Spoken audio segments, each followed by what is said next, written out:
प्यारे विद्यार्थियों, हिंदी कक्षा में आप सभी का स्वागत है। तो बच्चों, आज हम सूरदास जी द्वारा लिखित दूसरा पद पढ़ेंगे। ठीक है, आप ध्यानपूर्वक सुनना और समझना। ठीक है, मैं कठिन शब्दार्थ बोलूँगी, इसका अर्थ भी समझाऊंगी। मन की मन ही मांझ रही, कही जाई कौन पे उधो, नाही परत कही, अवधि आधार आस आवन की, तन मन बिथा सही।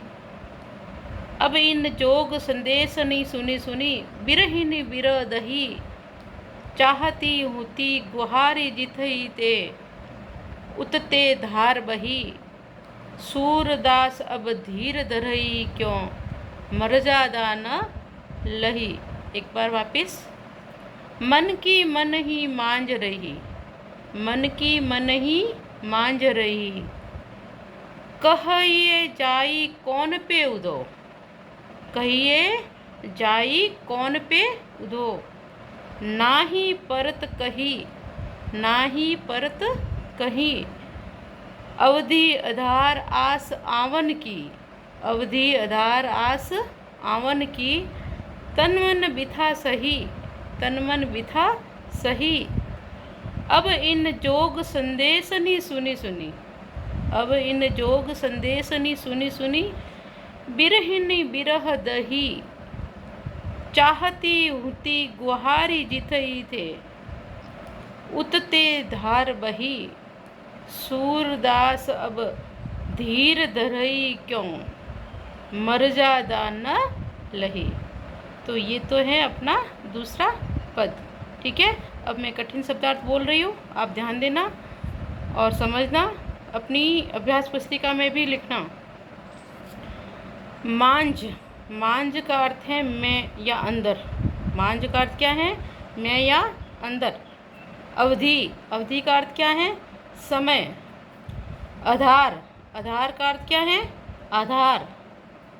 आस, आस का अर्थ क्या है? आशा। आवन की, आवन की यानी आने की। बिथा, बिथा का अर्थ है व्यथा या दुख। जोग, जोग का अर्थ है योग। बिरह, बिरह का अर्थ है वियोग, बिछो या बिछुड़न। दही, दही का अर्थ क्या है?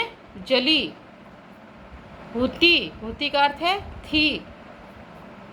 गुहारी, गुहारी का अर्थ है रक्षा के लिए पुकारना।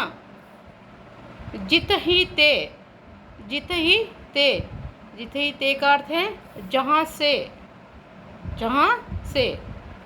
उतते, उतते का अर्थ है वहाँ से। धार, धार का अर्थ है योग की धारा। धीर, धीर का अर्थ है धीरज या धैर्य। धरही, धरही का अर्थ है रखें या धारण करे। क्यों, क्यों का अर्थ क्या है? कैसे। क्यों का अर्थ क्या है? कैसे। मर्यादा, मर्यादा का अर्थ है मर्यादा या प्रतिष्ठा। लही, लही का अर्थ है नहीं रही। लही का अर्थ क्या है? नहीं रही या नहीं रखी। तो ये तो है अपने कठिन शब्दार्थ। ठीक है, अब आपको इसका अर्थ समझना है। ठीक है, अर्थ समझने के लिए सबसे पहले आपको प्रसंग जानना है। प्रसंग बताए, पहले पद में मैंने बताया था, गोपियाँ कृष्ण के प्रेम से, कृष्ण से बहुत प्रेम करती हैं। कृष्ण मथुरा जाकर वहाँ के राजा हो गए हैं। वे गोपियों को योग मार्ग की शिक्षा देने के लिए अपने मित्र उद्धव को उनके पास भेजते हैं।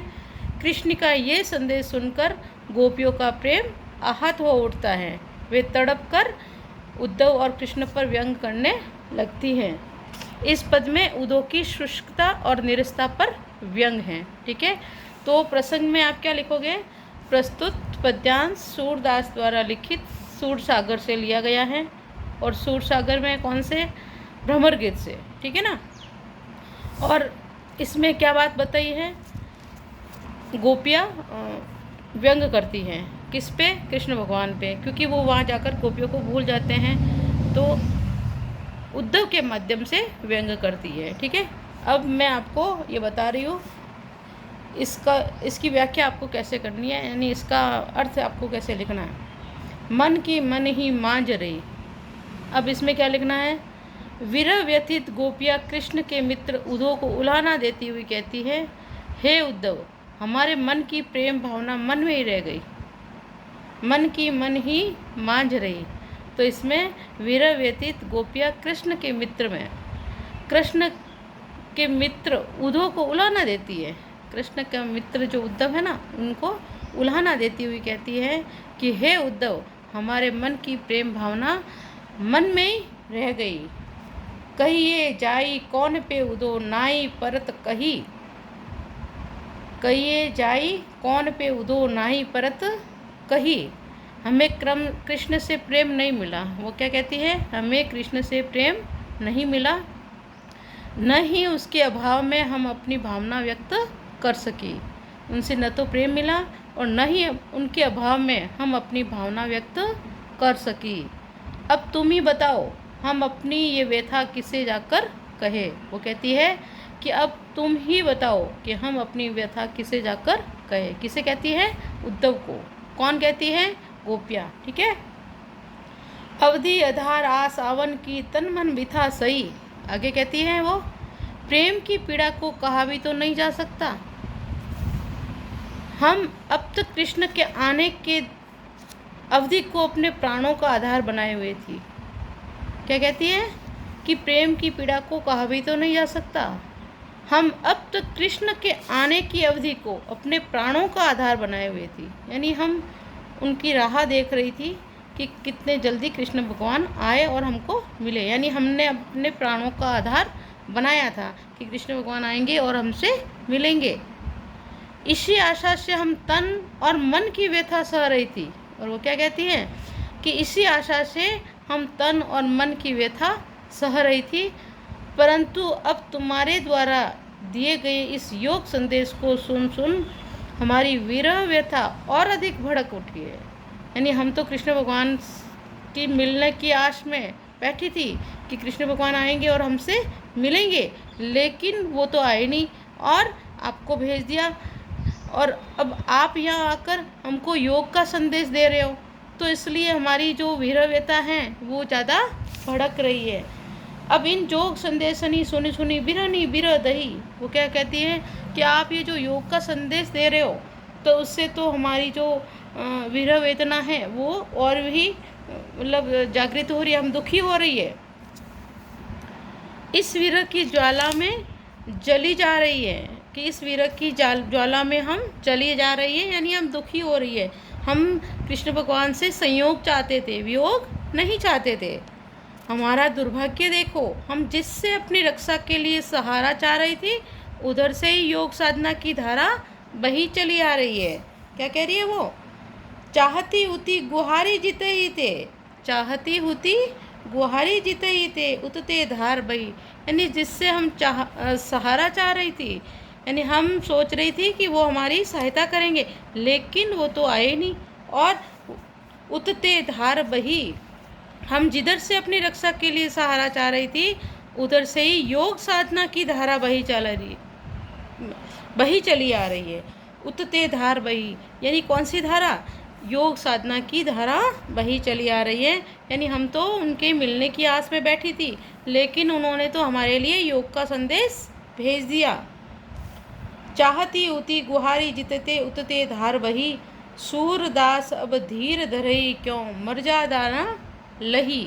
अब वो आगे क्या कह रही है, अर्थात हम चाह रही थी कि कृष्ण हमसे आकर मिलेंगे और हमारी प्रेम भावना संतुष्ट होगी, परंतु उन्होंने तो उल्टे हमारे लिए योग मार्ग का संदेश भेज दिया। वो क्या कहती हैं कि हम तो ये चाह रही थी कि, क्या चाह रही थी कि कृष्ण भगवान हमसे आकर मिलेंगे और हमारी प्रेम भावना संतुष्ट होगी, यानी हम उनसे मिलेंगे वापस, परंतु उन्होंने तो हमारे लिए योग मार्ग का संदेश भेज दिया, तो हमें सदा सदा के लिए कृष्ण से दूर करता है। यानी ये योग मार्ग है, वो तो हमको कृष्ण भगवान से दूर करता है। सूरदास अब धीर धरई क्यों मर्यादा न लही। अब वो आगे क्या कहती हैं सूरदास जी कहती है, सूरदास जी कहते हैं, सूरदास गोपियों के माध्यम से कह रहे हैं, सूरदास गोपियों के माध्यम से कह रहे हैं, अब तो कृष्ण ने सारी लोक मर्यादाएं तज दी है। सूरदास जी गोपियों के माध्यम से कह रहे हैं कि अब तो कृष्ण ने सारी लोक मर्यादाएं तज दी हैं, उन्होंने हमारा प्रेम निभाने की बजाय हमें धोखा दिया है। गोपियाँ क्या कहती हैं कि उन्होंने हमारे प्रेम निभाने की बजाय हमें धोखा दिया है, भला हम धैर्य कैसे धारण करें। और वो क्या कहती है, अब हम धीरज कैसे धारण करें। अर्थात इसमें ये बताया है कि गोपियाँ कृष्ण भगवान के प्रेम में डूबी हुई थी, वो संयोग चाहती थी, वियोग नहीं चाहती थी, लेकिन कृष्ण भगवान द्वारका चले गए, अपने राज कार्य में लिप्त हो गए, तो उनको समय नहीं मिलता था, ठीक है, तो वो आए नहीं। और आने के बाद उन्होंने क्या किया, उद्धव को वहाँ भेज दिया कि गोपियाँ दुखी नहीं हुए, और उनको योग मार्ग का संदेश देकर उद्धव को भेज दिया। अब वो आता है, उद्धव उनको समझाता है, लेकिन गोपियों को ये चीज़ पसंद नहीं आती है, योग मार्ग का जो संदेश है ना, वो उनको पसंद नहीं आता है, क्योंकि वो तो संयोग चाहती थी, वियोग नहीं चाहती थी। तो फिर वो क्या करती है, उद्धव के माध्यम से कृष्ण भगवान पे व्यंग करती है, ठीक है। तो मेरे को लगता है बच्चों आपको ये समझ में आ गया होगा। तो अब इसमें आपको क्या करना है, इसकी सप्रसंग व्याख्या करनी है, दूसरे पद की सप्रसंग व्याख्या करनी है। वही सबसे पहले प्रसंग लिखना है, मैंने आपको बताया, ठीक है। फिर इसका सरलार्थ पूरा लिखना है, फिर इसमें विशेष में आपको क्या लिखना है वो आपको पता है ना, ब्रज भाषा का प्रयोग हुआ है और कौन कौन से